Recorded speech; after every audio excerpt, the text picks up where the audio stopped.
Welcome to the Educational Channel. This is Unit 10, Episode 11, Reading Comprehension and Summary Making. Here are a few tips for the reading comprehension before we start. Have a look at the questions before reading the passage. Read the first sentence of each paragraph. Pay attention to the transition words. Discuss the meaning as if you were telling it to someone else. And when you come across a difficult word, try to guess the meaning from the context. Go back and reread after you have read the question.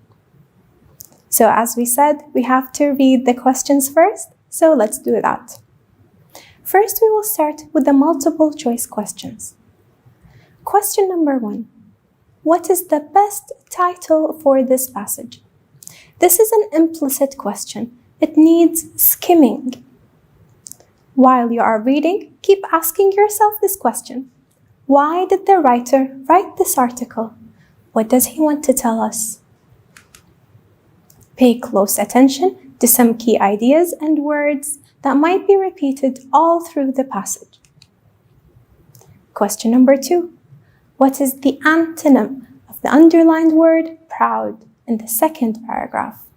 Remember, antonym means the opposite of the word. This needs careful reading and scanning. Try to build up your vocabulary and focus on the context where the word is given. Try to also sharpen your knowledge of some idioms and expressions. Question number 3. What does the underlined word his in the fourth paragraph refer to? Words such as this, these, it, or they are used in specific sentences. You need to scan the targeted paragraph, which is always mentioned in the question, and here it's the fourth paragraph. Pay attention to the sentence which is close to the reference word. Question number 4. According to the passage, which of the following sentences is true? Now, how do we answer implicit questions? Target information is not directly stated in the passage. You need to use your background knowledge and the text information. Try to read between the lines, meaning understand the paragraph. What encouraged the surgeon to help people? What is Dr. Ankur Pandya's lifelong commitment? And how will Wanjiru benefit after being operated on? These are productive questions.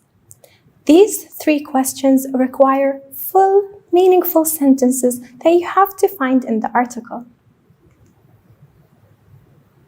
Let's start reading the passage. Wanjiru Maimun, the 3-year-old girl, sits patiently on her bed, gazing at the unfamiliar medical equipment surrounding her. She has a surprised look on her face. Born with a cleft lip, she is among the fortunate few to be treated at the Kenyatta University Hospital in Nairobi, thanks to the kindness of medical volunteers sent by charity Operation Smile. Her treatment is free of charge. The charity advertised its visit last January and word spread fast. Charles says, "I've been fixing bicycles and doing whatever jobs I can find to come here. My daughter is my Achilles heel. I want my daughter to wear a self-confident smile. I also like her to be able to speak correctly as she does well at school. I'm proud and more than happy to have earned the money to do this for her." Operation Smile was created in 1982 to correct facial deformities in children. Since then, the charity has become a global organization and now has 5,000 registered medical and non-medical professional volunteers deployed in many countries. It has treated more than 100,000 children in 25 countries. Each volunteer commits 2 weeks of his time and pays £300 to join a project. Cleft lip and palate effects around 1 in 500 babies. In Britain, infants are treated soon after birth. However, just 1 in 4 receive medical assistance in the developing world. Wanjiro's surgeon, Ankur Pandya, undertook his first Operation Smile mission a year ago and has completed 3 more since. His own successful battle with cancer prompted him to help others unable to obtain medical assistance as easily as he had. I received a lot of medical care and support from friends and colleagues in the medical community. Ever since, I've been committed to giving something back, he says. The next time I see Wanjiro and her father after the operation, tears of joy well up in his eyes. My daughter will now have a good future, he smiles. She looks completely different. I'm looking forward to showing my wife her new smile. She won't recognize her. Despite her pain, Wanjiro manages a cheery smile, her first of many. Let's go now and answer the questions. What is the best title for this passage? Let's take a look at the titles we have here. Is it The Gift of Smile? How to Join a Charity? A Friend in Need is a Friend Indeed. A Surgeon Challenging a Deadly Disease. A. The Gift of Smile. What is the antonym of the underlined word proud in the second paragraph? The antonym is the opposite of the word, not the meaning, the opposite. Is it perilous, afflicted, abhorrent, embarrassed? The antonym of the word proud is embarrassed. What does the underlined word his in the fourth paragraph refer to? His. Let's go back and look at the sentence. The next time I see Wanjiro and her father after the operation, tears of joy well up in his eyes. Whose eyes? Her father. Now you need to go back and find the name of her father because it's not written father in the multiple choice. There are names. Her father's name is Charles. According to the passage, which of the following sentence is true? Is it A, volunteering within this organization is free? Wanjiro's mother became so glad after seeing her daughter smile. Dr. Ankur Pandya has undertaken 4 Operation Smile missions so far. All Kenyan deformed babies received the necessary medical assistance early. C. Dr. Ankur has undertaken 4 Operation Smiles. It says 1 and 3 more. Let's answer the productive questions. What encouraged the surgeon to help people? His successful battle with cancer. What is Dr. Ankur Pandya's lifelong commitment? He decided to help others who are unable to obtain medical assistance. How will Wanjiro benefit after being operated on? By having a cheerful smile and joining school. This was the reading comprehension. Let's move on now to the summary making. A few tips before we start reading the question. When trying to answer a summary question, first highlight the major points in the text. Break the text into smaller sections. Write a sentence summarizing each idea. Write a paragraph that begins with a sentence summary of the thesis statement. Remember, a paragraph. And avoid repeating yourself in the paragraph. Don't repeat the answers. Make sure your notes are tied together using connectors, and always use your own words when writing the answers. And we call this paraphrasing. Here are a few tips how we can paraphrase. Now, make sure you understand the passage so you can write it in your own words. Break up and join ideas, elaborate on and shorten some ideas. Maintain the idea of the original passage, and in order to use your own words, I will help you with a few tips on how you can use your own words. First, you can change some vocabulary. Here's an example. Manners make up the moral fabric of our shared lives. I can say, manners constitute the moral fabric of our shared lives. I just changed the word make up into constitute because they have the same meaning here in the sentence. If I don't know how to change a word to another, I can change the verb form, transform a sentence, flip it around. If it's active, I change it into passive. Example, if we fail to teach these everyday habits to our children, we will not prepare them to be socially competent and likable people. This is an active sentence.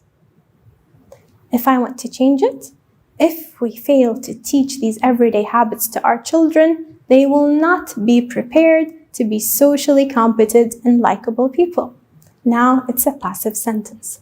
We will not prepare them. They will not be prepared. Or you can change the word class, a verb to a noun to an adjective to an adverb, etc.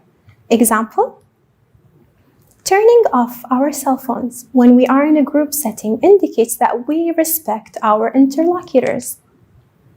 Instead of we respect, I can say, turning off our cell phones when we are in a group setting is a sign of respect too. Here I changed the word class. Here's another example. Try to paraphrase this sentence, and then you can see the answer. We should turn off our cell phones when we are in a group setting.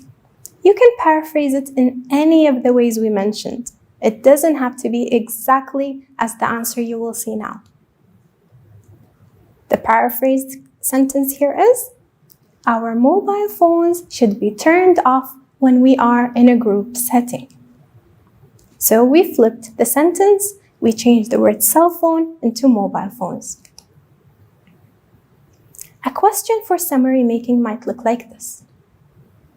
In 4 sentences only, remember, 4 sentences only, summarize and paraphrase the passage to the following question. You have to answer the following question. So you summarize to answer this question.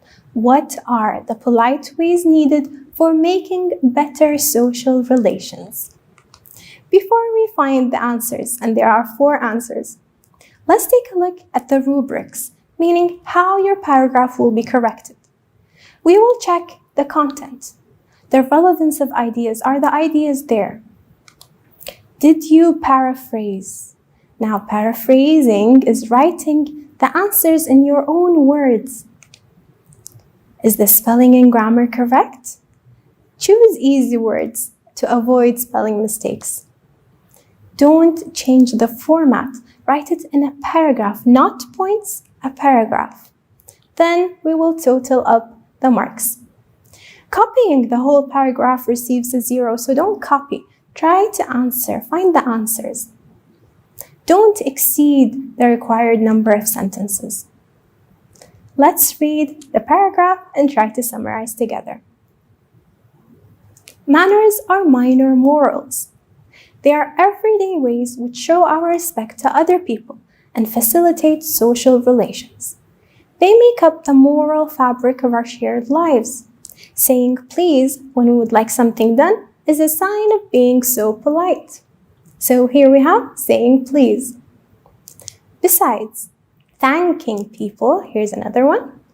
Thanking people when they do us a service shows that we are so grateful. Likewise, holding a door, that's the third one. Holding a door for the person behind us tells us a lot about our character.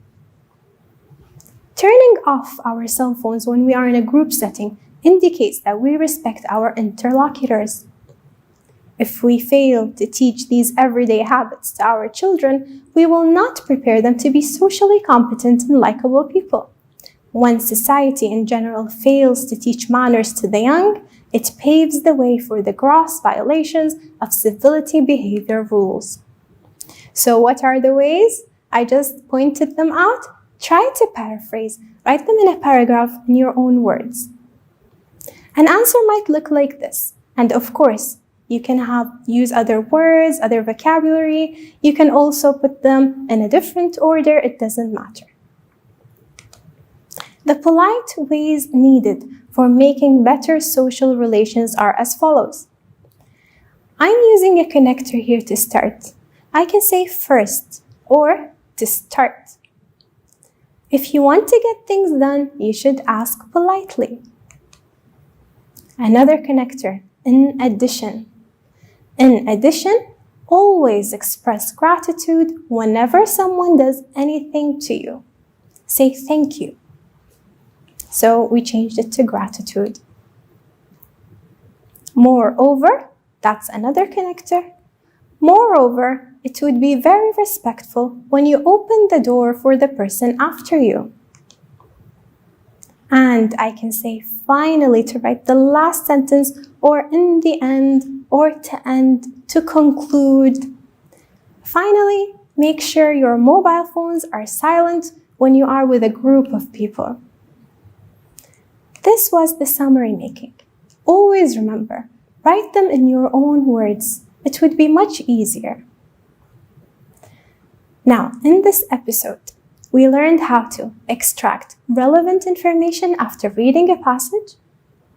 The passage has multiple choice questions and productive questions.